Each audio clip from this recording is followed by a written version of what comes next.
ನಡೆಯುತ್ತಿರುವಂತಹ ಶೋಧ ಕಾರ್ಯ ಯಾವ ರೀತಿಯಾಗಿದೆ ಅಂತಂದ್ರೆ ಜಿಪಿಎಸ್ ನಿರಂತರವಾಗಿರ್ತಕ್ಕಂಥ ಆತನ ಲಾರಿಯ ಜಿಪಿಎಸ್ ವೇಗದಲ್ಲಿ ಕಂಡು ಬರ್ತಾ ಇದೆ. ಅಷ್ಟೇ ಅಂತಲೇ ಅರ್ಜುನ್ ಬಳಿ ಇರ್ತಕ್ಕಂಥ ಮೊಬೈಲ್ ನೆಟ್ವರ್ಕ್ ಕೂಡ ಇಲ್ಲೇ ಇತ್ತು ಎನ್ನುವಂತ ಮಾಹಿತಿ ಆರಂಭದ ದಿನದಿಂದಲೂ ಕೂಡ ಇರುವಂತದ್ದು.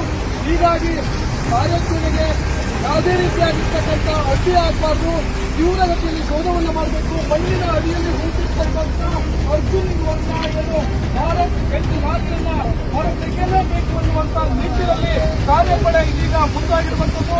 ತೀವ್ರವಾಗಿರ್ತಕ್ಕಂಥ ಶೋಧನೆ ಮಾಡುವ ಮೂಲಕ ಇವತ್ತು ಸಂಜೆಯ ಒಳಗಡೆಯಾಗಿ ಅರ್ಜುನ್ ಹಾಗೂ ಮಣ್ಣಿನ ಅಡಿಯಲ್ಲಿ ಸಿಕ್ಕಿರ್ತಕ್ಕಂಥ ಭಾರತ್ ಬೆಂಚ್ ಲಾರಿಯನ್ನ ಹೊರ ಹಾಕಲೇಬೇಕು ಅಂತ ಇದೀಗ ಮಿಲಿಟರಿ ಪಡೆ ಕೂಡ ಪಡೆದೊಡ್ಡಿರುವಂತದ್ದು.